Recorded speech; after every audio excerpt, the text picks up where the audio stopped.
welcome to Brain Roots IAS. Today we will study a very important topic, the digital curfew.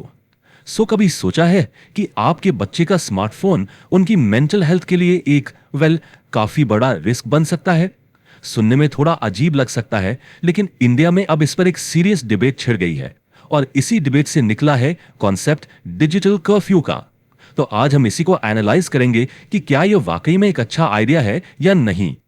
और ये सवाल देखिए, अब सिर्फ एक थ्योरेटिकल डिबेट यानी सिर्फ बातों बातों में नहीं रह गया है। इंडिया की कुछ स्टेट्स इस पर बहुत सीरियसली विचार कर रहे हैं। इनफैक्ट इसको रियलिटी बनाने के लिए उन्होंने आगे कदम भी बढ़ा दिए हैं। तो इस पूरे इश्यू को ठीक से समझने के लिए हम इस लेक्चर को 5 पार्ट्स में देखेंगे। पहले हम समझेंगे कि इंडिया में एग्जैक्टली हो क्या रहा है, प्रपोजल्स क्या हैं। फिर हम उस लीगल हर्डल को देखेंगे, एक कॉन्स्टिट्यूशनल वॉल जो उसके रास्ते में आ सकती है। उसके बाद हम आर्ग्यूमेंट्स के दोनों साइड्स को देखेंगे, क्यों ये जरूरी है और क्यों इसके अपने चैलेंजेस हैं। और आखिर में हम एक ग्लोबल पर्सपेक्टिव लेंगे कि दुनिया के दूसरे देश इस चैलेंज से कैसे डील कर रहे हैं। तो चलिए शुरू करते हैं पहले पॉइंट से। इंडिया में ये जो स्क्रोलिंग पर बैन की बात हो रही है, इसका आखिर मतलब क्या है? कौन से स्टेट्स इस पर आगे बढ़ रहे हैं? Let's find out. देखिए, ये बहस अब सिर्फ हवा में नहीं है, इस पर कॉन्क्रीट स्टेप्स लिए जा रहे हैं। कर्नाटका प्लान कर रहा है 16 साल की एज लिमिट सेट करने का, तो वहीं आंध्र प्रदेश 13 साल पर लाइन ड्रॉ कर रहा है। इंटरेस्टिंग बात यह है कि एज लिमिट पर कोई कंसेंसस नहीं है, और जब देश का इकोनॉमिक सर्वे भी इस चीज को बैक करे, तो आप समझ जाइए कि यह अब एक सीरियस नेशनल इशू बन चुका है। और इस रिकमेंडेशन का वेट बहुत ज्यादा है। देश के सबसे इंपॉर्टेंट इकोनॉमिक डॉक्यूमेंट्स में से एक ने डिजिटल एडिक्शन को यूथ के लिए एक की थ्रेट माना है, एक बड़ा खतरा।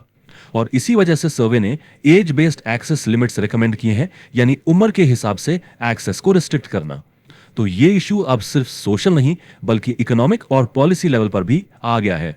लेकिन किसी भी पॉलिसी को बनाने और उसको आखिर में इंप्लीमेंट करने के बीच एक लंबा फासला होता है, और इस केस में यह फासला एक कॉन्स्टिट्यूशनल वॉल जैसा है।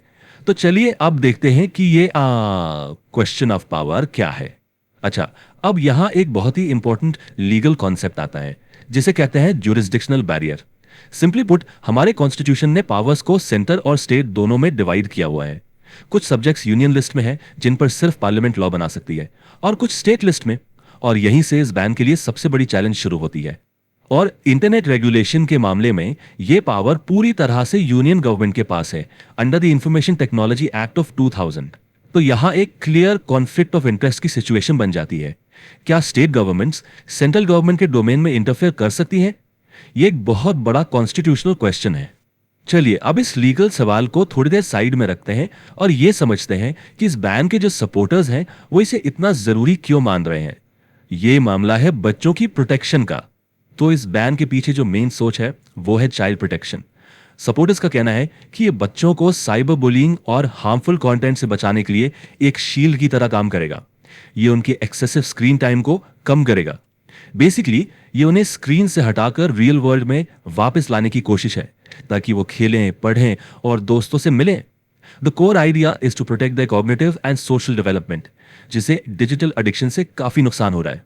लेकिन क्या ये प्रोटेक्शन बच्चों के राइट्स की कीमत पर आ रही है? हर सिक्के का दूसरा पहलू भी होता है। तो चलिए अब डिबेट के दूसरे साइड को सुनते हैं, जो लोग इस बैन को एक बड़ी गलती मानते हैं। यहां दो अलग अलग फिलॉसफीज आपस में टकरा रही हैं। एक तरफ है प्रोटेक्शन की चिंता, तो दूसरी तरफ है आजादी का सवाल।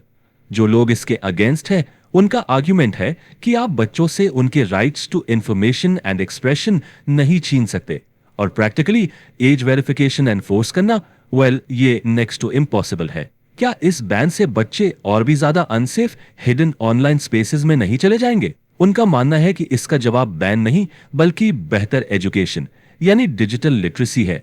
और ये देखिए, एक बहुत ही प्रैक्टिकल सवाल है। कोई भी प्लेटफॉर्म, चाहे वो कितना भी एडवांस्ड हो, आखिर कैसे 100% श्योर हो सकता है कि यूजर 12 साल का है या 16 का?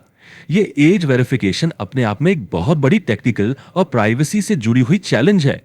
तो क्या इंडिया इस डिबेट में अकेला है? बिल्कुल नहीं। चलिए आप देखते हैं कि ग्लोबल लेवल पर दूसरे देशों में क्या हो रहा है। दुनिया भर के देश इस सवाल से जूझ रहे हैं। ऑस्ट्रेलिया में 16 साल से कम उम्र के बच्चों के लिए एक नेशन वाइड बैन पर सीरियस डिस्कशन चल रही है, जिसे 2025 तक लागू करने का एम है। वहीं स्पेन जैसे देश स्ट्रिक्ट एज वेरिफिकेशन को मैंडेटरी बनाने की तरफ काम कर रहे हैं। तो ये साफ है कि ये सिर्फ इंडिया की नहीं बल्कि एक ग्लोबल कंसर्न है। तो आखिर में हम वापस उसी सवाल पर आते हैं, क्या एक बैन जरूरी प्रोटेक्शन है या फिर डिजिटल लिटरेसी, जो कि एक मुश्किल रास्ता है, ही आगे का सही रास्ता है? ये प्रोटेक्शन और फ्रीडम के बीच बैलेंस बनाना शायद इस डिजिटल एज की सबसे बड़ी पॉलिसी चैलेंजेस में से एक है, और इसका कोई आसान जवाब नहीं है। If you found this lecture helpful, like, share and subscribe to the channel.